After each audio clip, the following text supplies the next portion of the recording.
I did a lot of geographics when I was out there. So, Like running away to a different place yeah, to think, hey, I won't be an addict there. everywhere I went, there I was. Yeah. So, And guess what? Two things were there, you and the drugs and alcohol. all right.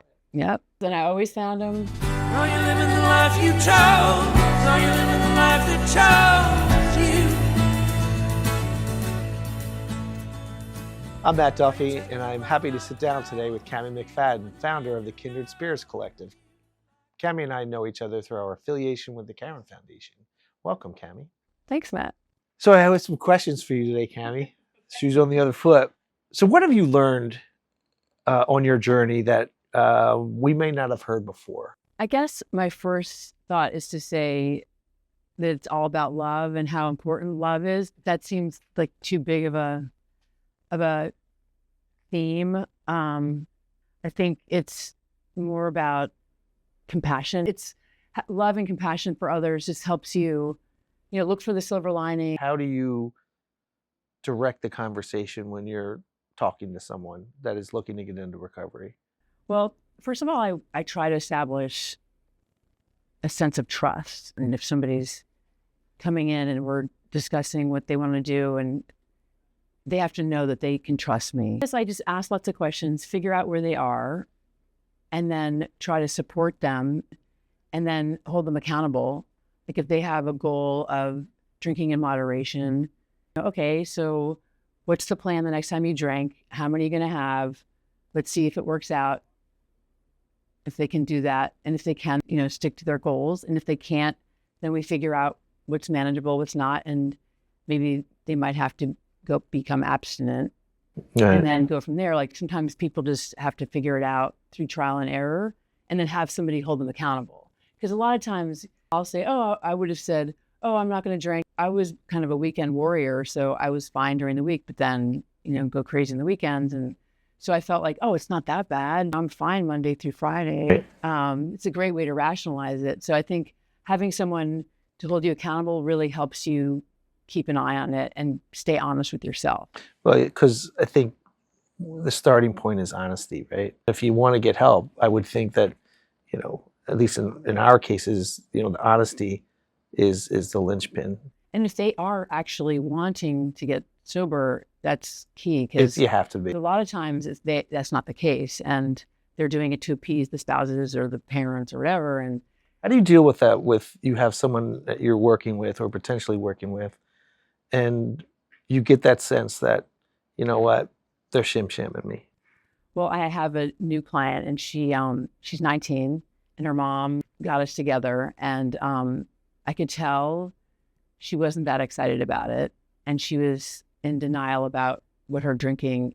She was pulled over and taken to the hospital and blew like a huge score. She didn't get a DUI, and so she dodged that bullet. And then another time she was drinking and driving, and her parents found out. So there have been two serious incidents. When I talked to her for the first time, she was like, oh, I just was trying to drink hard alcohol for the calories, and it's not really a problem. And I was like, well, that the number you blew is a problem, and you're lucky you dodged that bullet. It's hard because she's 19, which is hard enough to stop at that age. And then, her mom is kind of forcing it. So I'm just hoping I can plant some seeds and maybe get her to a meeting if I could. That would be great. And then if it works and I can help her, that's great. And if not, she will have had the experience of going to a meeting. She always knows she can reach out to me when she's ready to do it. You have to be ready. Yeah. And along those lines, there's a hidden cost, beyond the obvious health and financial losses. But what is the one thing, subtle thing in addiction that was stolen from you that people don't often talk about? Well, I think alcoholism, drug addiction, it steals your soul from you. You do things you don't want to do. You regret things. You say things, and then when you're not drinking anymore, you have that shame that you're carrying around with you, and then it just builds cumulative over time. I was suspended from boarding school twice, got a couple of run-ins with the law, I just, these things accumulated. And finally, I was just, as they say, sick and tired of being sick and tired. I quit when I was 25 and I was ready. I probably was ready a little before that, but I didn't know what to do. And I had to go out and experiment a little longer. As you said, every bottom has a trap door. Right. So I failed my first 2 classes when I was in grad school, and I'd never failed a class before. So that was a new consequence for me. And then it just got progressively worse. That's not me. I'm hard. I'm a hard worker. And that's where it was taking me, where I was failing classes and not doing as well as I used to do in school. When you look at, your journey, is there something that like addiction took from you that people don't talk about? And then like, how did you get it back? So when I hit bottom, as I said before, I dropped out of grad school, and then I packed it up and I moved to Key West. And I'd been to Which college. is a great place for someone in recovery, by the way. Yeah. I was really fortunate. My parents, I grew up in a very great education, great opportunities. And there I was, like, doing these menial jobs that weren't even, I had a college education. I was scooping ice cream. Like not that that's a bad job, but like with a college education, you could be doing more. And I knew I had higher expectations for myself. And I knew that was not where I was supposed to be. So I dropped out of the grad school, and then job-wise, I was doing these menial jobs that weren't really up to par, what I would have expected of myself. I did a lot of geographics when I was out there. So like running away to a different place to think, hey, I won't be an addict there. That's good thinking, by the way. Yeah. Everywhere I went, there I was. Yeah. So and guess what? Drugs and alcohol were that same place. Same place, and I always found them. And I always... 2 things were there: you and the drugs and alcohol. Right. Yep. So I dropped out of grad school. I was at University of Miami, packed it up, moved to Key West, and then, but actually before that, I was at Rollins College in Florida, and then my first geographic was I transferred to NYU for a semester. I hated it because I didn't have my crew team and my friends and whatever, and so I went back to Rollins and got back on the crew team, which, as I said before, helped me stay on the straight and narrow. And then I graduated, and then I was supposed to do some traveling, but then I got into my University of Miami, and we applied to grad schools. And then I decided to move to Oahu because a friend of mine was there. You didn't move to Omaha or like Cleveland? And then I moved to Maui because I got into University of Maui. And I was like, okay, this is great. I'm going to clean slate. And sure enough, I started partying again. And then I got into University of Miami, and I thought, well, that's good. It's closer to home, and they have a crew team, so I can get my act together. I actually quit drinking for 2 years, like the end of last year of college. And then a little bit afterwards, I was doing other things, but I was dry for 2 years. And, they have that saying in AA that when we're in the meeting of getting sober, our disease is out doing push-ups in the parking lot. I know that as a fact, that's what happened to me. Like, I didn't drink for 2 years, and then my drinking was way worse after that 2-year hiatus. Yeah. So I did all these geographics, and Maui, and then to Miami, and then to Key West. And then back home, my mom was home, and I was like, the jig was up. I had to admit that I had a problem, and she helped me find a rehab, and I put myself into rehab, and I was ready to make You're some lucky. changes. Yeah. So tell me about your new company, Kindred Spirits. I understand there's 2 parts to it. Explain like what that's all about. Sure. Kindred Spirits Collective is a nonprofit.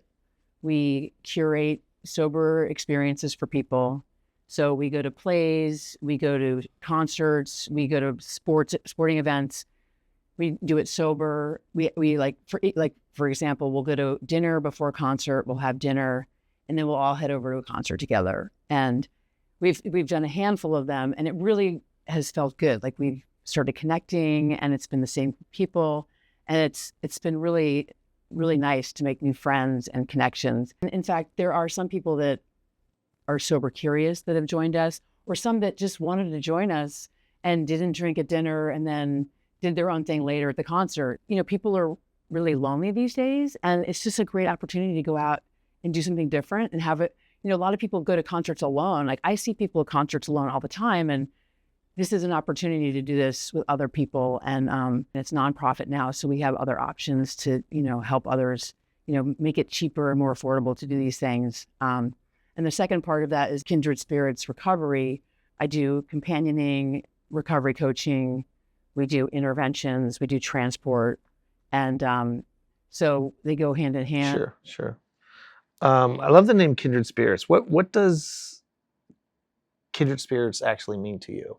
So in thinking about the name, we were thinking that we're all of the same spirit. For me, it was like having fun. It's I got divorced, single mom, all my friends were still married. It was really difficult to make that transition because, you want to go out and have fun, but I didn't really have a lot of folks to do that with. So I thought, this is great. We can start this up, do a little fellowship, and we can all go to do these things together. It's fellowship, but not in the 12-step program. It's a different type of fellowship.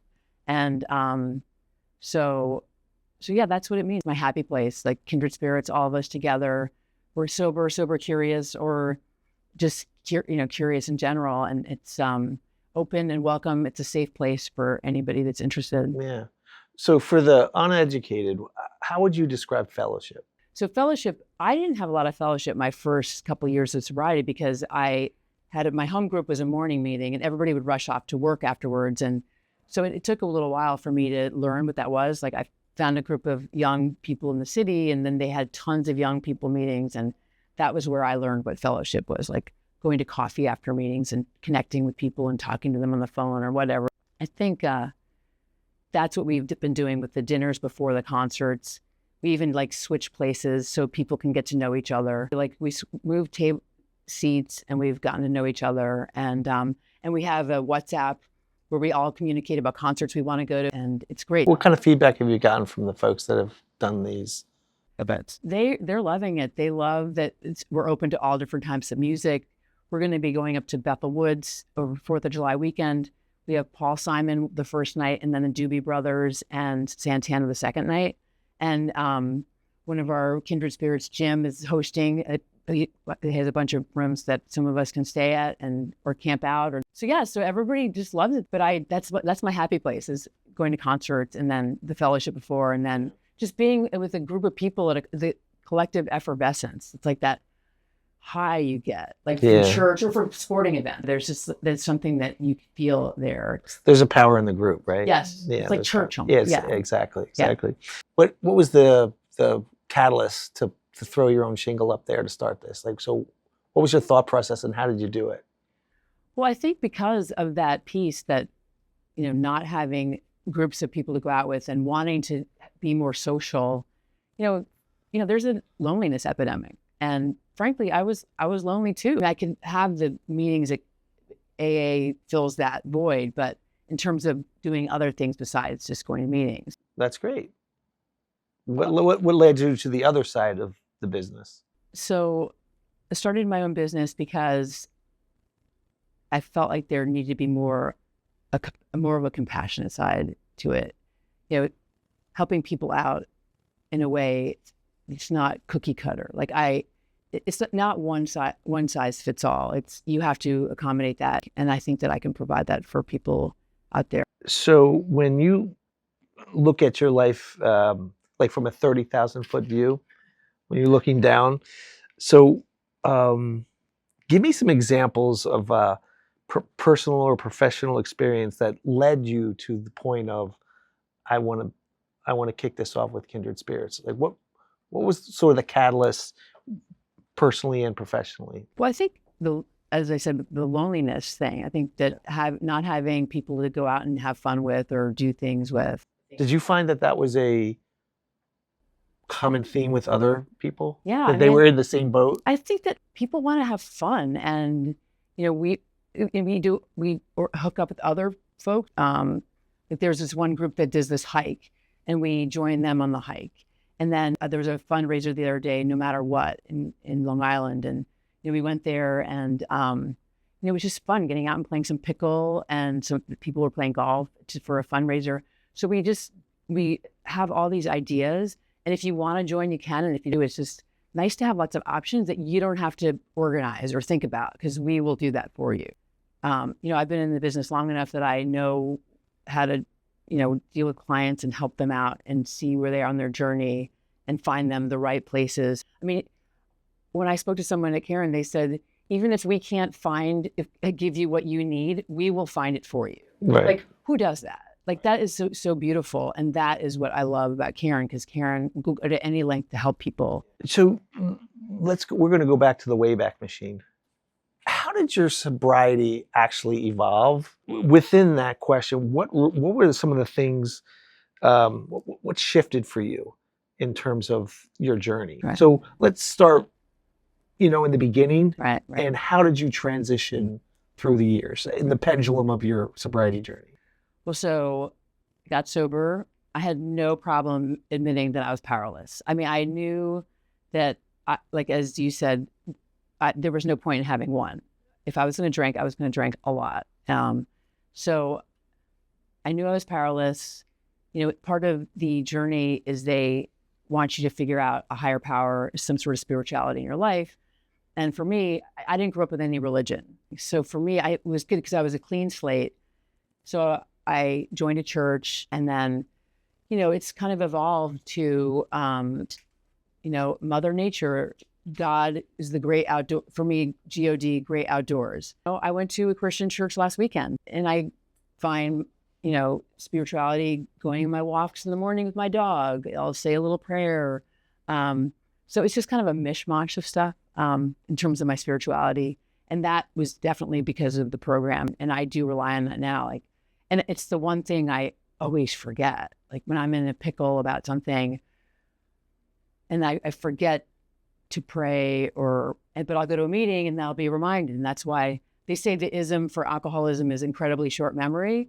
And that is definitely true for me. And so I need the reminders. And then meditation, that's where I've been, I think today's day 25 of 25 days in a row of meditation. I was able to be more mindful and less reactive. And I saw that. But for some reason, I struggle with staying the course with that. But I have a meditation buddy right now that I'm doing it with. So we're holding each other accountable.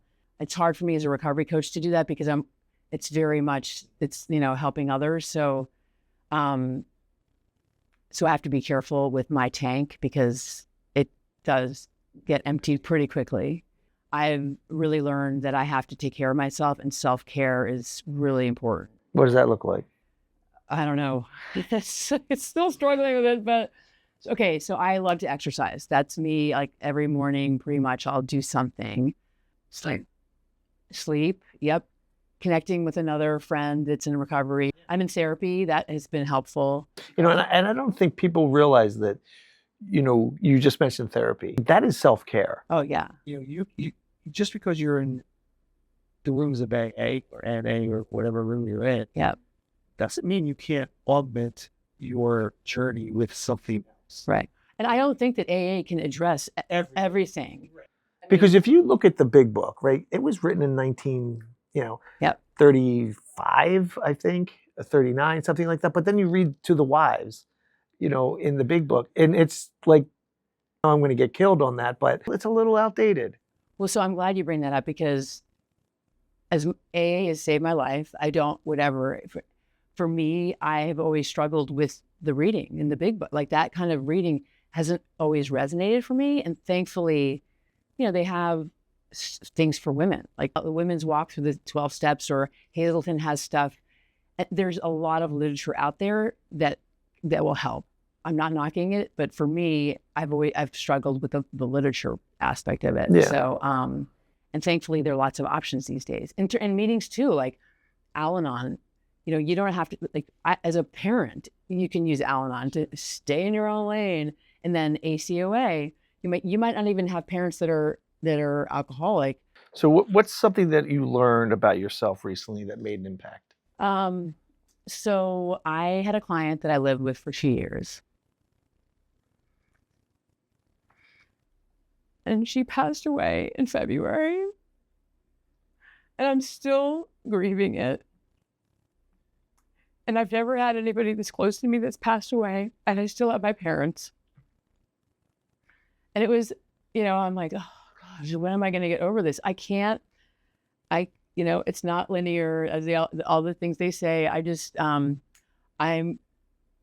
still grieving it. It's really hard. It's just, and I've never experienced this before. So I'm going to try grief support because I feel like, I'm dealing with it in therapy and sharing it, but I don't know. It's just something I've never experienced before. So for me, this new experience of grief, I did that job and I was dealing with my daughter and she had a bunch of health issues. So, it was 2 months off, which I was taking care of myself, but dealing with my daughter and her stuff, which is the other thing that I do tend to do. I'll like focus on everybody else and not on myself. And that's where the self-care thing comes in also. So, so then after that 2-month hiatus, I took like 3 or 4 jobs, one after the other. And I was burnt out. I think you go through little phases here and there, but I definitely feel like I was burnt out and then the grieving stuff on top of it. So yeah, I'm going to take like a month off right now just to fill up my battery, go to lots of concerts, do my Kindred Spirits stuff because that's fun, filling up my tank. Again, it goes back to self-care. Yeah, it's self-care. And so so I have lots of hats that I wear and I'm, as we know, we can be pretty hard on ourselves. And so I have to cut myself slack and take care of myself and fill up my tank. And I literally had to hit bottom with this recently to, it's like, what do they say? Let go with claw marks on it. It's like, I have to take care of myself. There's no more messing around with this. So with your live in-person events, what are some misperceptions like what you about the folks that are in the community? What sort of roadblocks have you come across in terms of those misperceptions or misconceptions? How do you dialogue with those folks, or how do you clear the air about what you actually do and what it's about? Well, I'm actually trying to reach a younger crowd. One of our members has 2 boys that are in recovery and they're mid-20s. And I was hoping at some point we would get them to join in with some of their friends. They're a big part of IPCON young people meetings. And even my son the other day, I was like, I would love for him to join it. He's not in recovery or whatever, but I thought it'd be fun for him to join us. And I said, you can join us for dinner and then we'll go to the concert together and then you can do your own thing. I'm not babysitting people. It's not rigid in that regard. Yeah, you go out to dinner with some folks. Some people drink, some people don't. And you can still go to concerts or still go to dinner and not drink and have a good time. I mean, that's a misconception. Like the fun isn't going to be there anymore. Like, what is it like for you now to go to a concert sober versus, or what examples that you have heard from your clients? What kind of feedback have you gotten after a concert that says, oh my gosh, it's my first concert sober and Right. I felt blank? We haven't gotten that yet. I think that there were some folks that were drinkers that came and nobody drinks at dinner. That's this definite no drinking. And then we went to the concert together and then they went off and did their own thing and they left and whatever. But in my mind, I'm like, this is great because they know they experienced dinner without drinking and they normally probably would have drank with dinner, but they didn't. And they saw that it was fun. It's just like planting this little seed. We are having fun doing this. And we're meeting people and really connecting on a level that's different. Like when you're drunk and blabbing away, whatever, you don't really remember what you talked about, or it's just different than when you're sober and connecting and having a real conversation about something that is of meaning and importance to you. I check out when I get, on the 3rd time around, I love you, man. Yeah. Okay? Like, I got it. You love me. Right? Yeah. Now go away. Yeah, exactly. Yeah. All right. Yep. So who do you work best with client-wise? Who are you trying to attract? Like, what's your like sweet spot? Well, I think my sweet spot has been women 40 and up. I think that older women prefer to have someone closer in their age that they can relate to. I've worked with younger women. I had a case last year where we were working with this girl. She was probably mid-20s, and there was one coach on it in the nighttime, and I was the coach during the daytime. And they were talking about makeup and all these things that they do in fashion and stuff. And that was great because they connected on that level. And then I was there and I didn't have that same connection with this girl, but thankfully I was there, and the mother, she was having a really rough time of it. And I was there to help her. So actually we worked really well as a team with the mother and the daughter, even though we were there for the daughter. But so I think it depends. Like some girls want a mother figure because they don't really have one, and then they're drawn to someone like me. But it has been that I tend to work with women, like I'd say 50 and up. That's my niche. What's your approach at Kindred Spirits? Tell me about that. What's my approach? So I will talk to a client, future client, and, figure out where they're at, what their goals are, and hold them accountable, and then help them on that journey and plant some seeds. I don't push my agenda on them, but I do try to educate and then help them know their options. Like some people are not, they don't want to join AA because they don't want to call themselves alcoholics. They don't believe in God, or they don't want to, and they don't believe in a male God because it says he. And so, there's Dharma recovery, or there's smart recovery. You don't have to say you're an alcoholic. You don't have to believe in God. There are just lots of options out there. And I figure out, we can experiment together, see what works for them. I throw a bunch of stuff on the wall and whatever sticks. Yeah. What do you do with the client who comes in and says, you ask them how many AA meetings have you been to? And they said, you know what, AA is not for me. How many meetings do you go to? I went to one. It's not for me. Well, I would ask why it wasn't for them.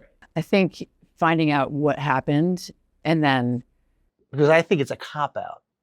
Well, I think sometimes people are looking, I went to an NA meeting when I was living in Key West, and I was curious, and I knew I had a problem. But I went in there, and I was comparing myself to everybody in the room. Absolutely. And it was all these old men. Yeah, dirty, gross bums off, whatever. And I didn't hear a word that they said. So I didn't identify with anything. And so I think that's so important to be reminded, or to remind someone, don't compare, try to identify as much as possible.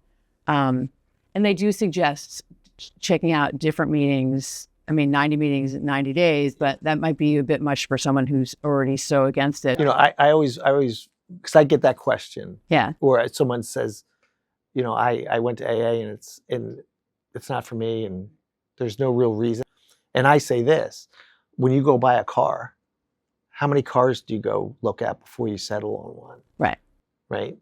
You go to 90 and 90, right? You go to many meetings before you have a really value-based decision. So we'd say, hey, I went once and it's not for me. Well, go to a couple more, because you don't make one decision based upon one experience.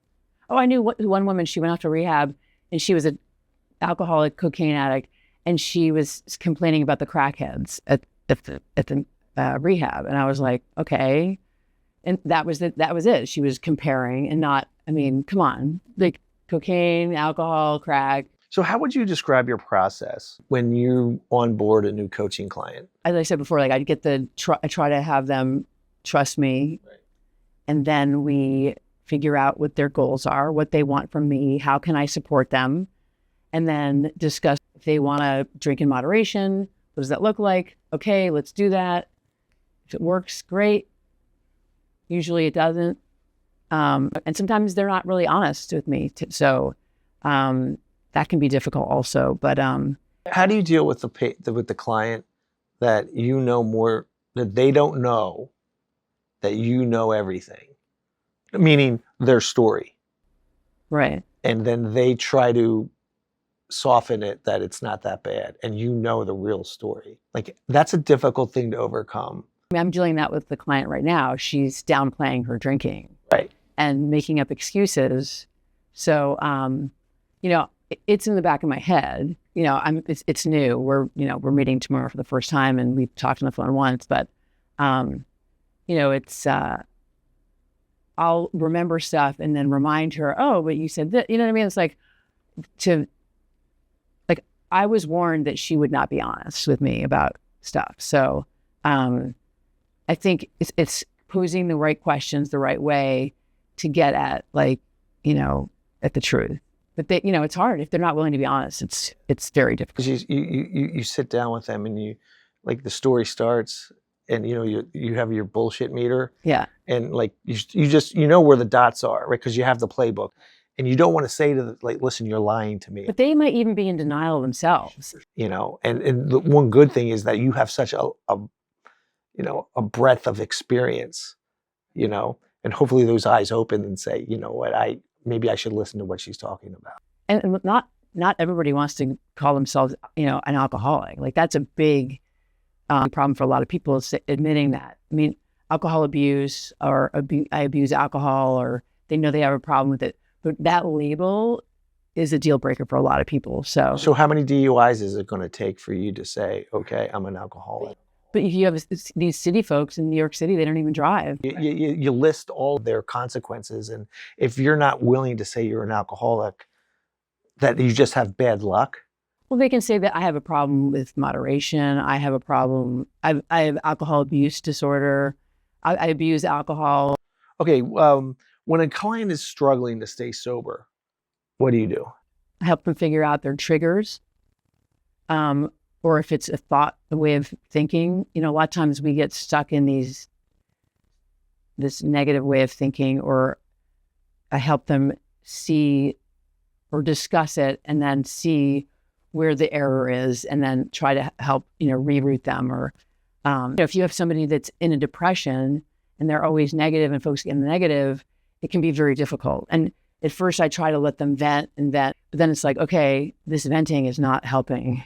I might distract them and, bring up a different topic to get them off of that negative spiral. But I think discussing that and then having them journal stuff to get it out, or talk to others, and or do if somebody's struggling, do a gratitude journal, write things you're grateful for every day. Just little tricks that are not even just, people do it these days in general, just these tools that are out there that work for anybody. And I help them figure out what they feel comfortable with. And then we try to use it. And then if it works, great, we'll continue. And if not, we'll figure something else out. How do you deal with a client that has a ton of resentments? How do you work through, because some of those resentments could be misconceived and some of those resentments could be holding them back. Well, resentments, that's going to hold anybody back. Yeah, those are just like, what do they say? Resentment is drinking poison, hoping someone else will die. It's only hurting you. But to get to them to realize that it's actually hurting themselves. Right. Well, I think if you point out the negativity piece of it and how being negative is not helping, because what do they say? Some people will get into a rut and decorate it. Like that. That's not how you're going to grow, and that's not how you're going to change. I think even just doing an inventory, what are your resentments? Why? And then if you write it all down, like a 4th step, have them see what's their piece in it, instead of, because that a lot of people can just focus on everybody else. What do they say? You have one finger pointing out, three back at yourself. Yeah. So if you do a list of your resentments and then really truly discuss it, and hopefully, what role do I play in this? Yeah, and then it's enlightening. Take some ownership. Yep. And then maybe if you forgive yourself, then you can learn to forgive others too, because we all make mistakes. We're all imperfect. Hopefully, if you give yourself grace, you can give others grace, and then it's just nicer to live that way, not to have that negativity. If I have a resentment, I know that it feels yucky, and I don't like how that feels, and so I want to get rid of that. In fact, my Enneagram, it's like they say that I rush through it too quickly. Like, and instead of truly feeling my feelings about it and then processing it and then letting it go, it's important to feel those feelings and make sure the person feels those feelings, and then works on the acceptance of, some people aren't going to change, and resenting them is not going to help you. You can either do something differently with them, cut them out of your life, or just accept them for who they are. And that's really hard. Accepting, especially like family members, that's parents. Hard. Like if you truly accept these people for who they are, sometimes you've got to look at some really painful trauma, like to really feel that pain of being abandoned as a child. That's really hard. It's not easy to dig that. That's like trauma stuff too. Working with your clients, you have these conversations. Yeah. Yeah. And I think that's really important because it's not coming, like you're coming from not a clinical standpoint, from like a therapist. Like you're coming from a real life, I've gone through this, Yeah. I've experienced in this and I've had resentments and this is how it affected me negatively. Like you've been in the weeds, right? You've fought the battles and you had the experience. So I know you've talked about the necessity to grow as a recovery coach. So how do you keep current in today's environment? I take classes. I go to a lot of these conventions where they have different speakers. I went to something last night, Release Recovery. They had a bunch of speakers on trauma.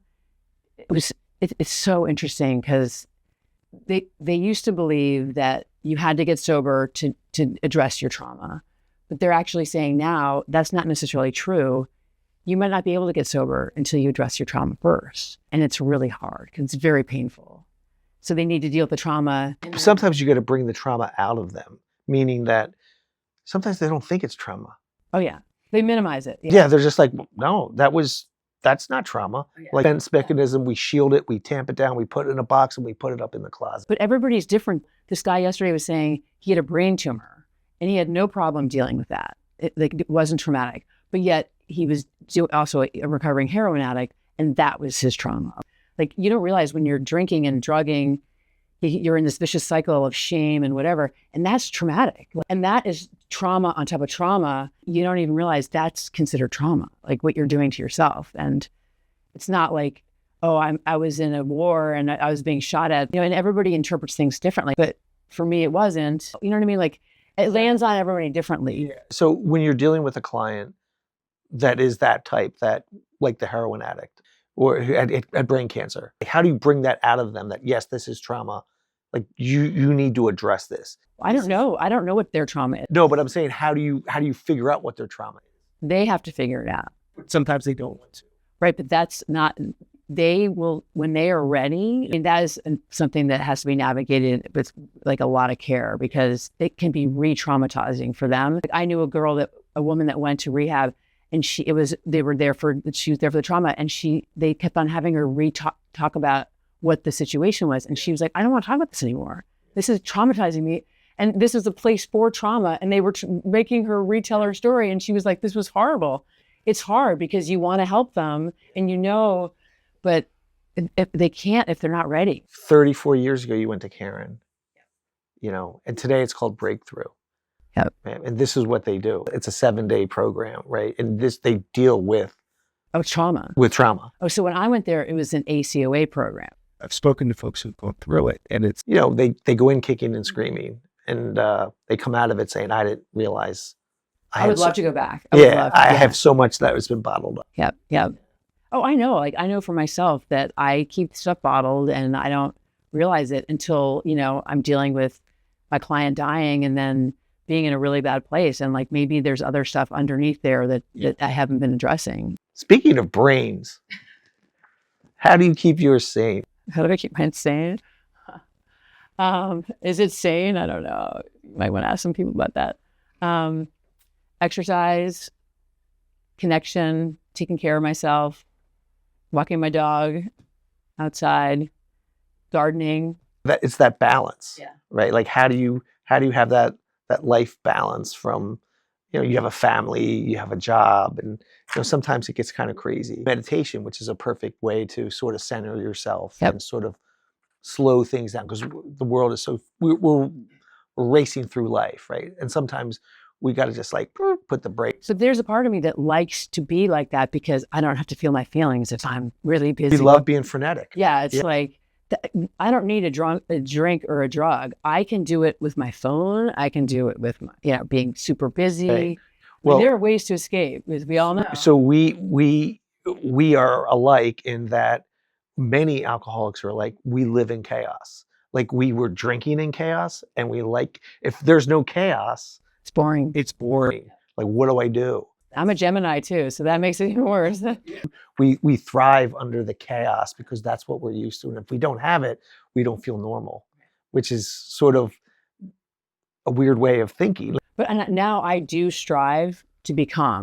like today, this morning, our videographer canceled on us like an hour and a half before we were supposed to do the shoot.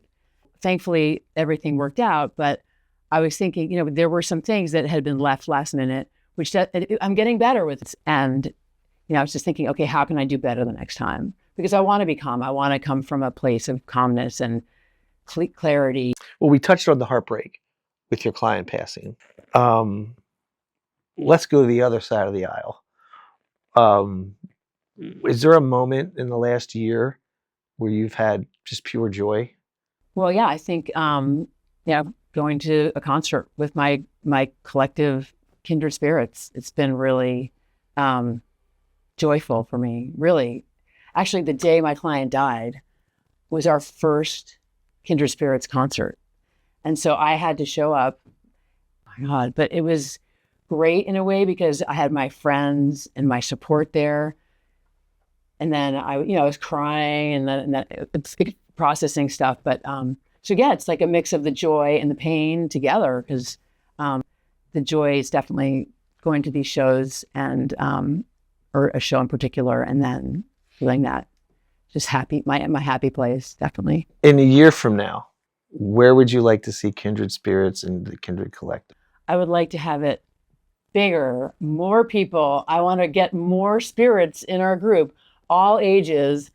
Just like I want to reach out to halfway houses, rehabs, whatever, just gather the troops and just have us all get out and learn to have fun, sober fun. And then same with my recovery, have that grow more so I can do more for people and, have it all balanced out. How about we do this?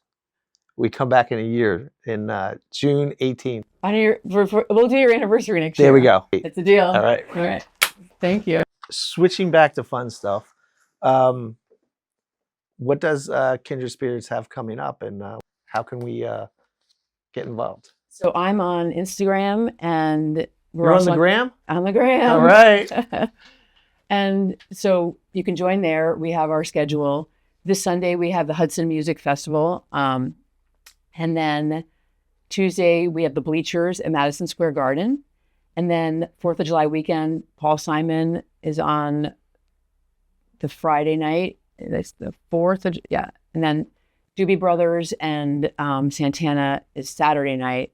We will be on the lawn for one, and then we'll have seats for the other. And that's in Bethel Woods. And what is your Instagram handle? Kindred-Spirits Collective. That's your app. Look at you, you made it up.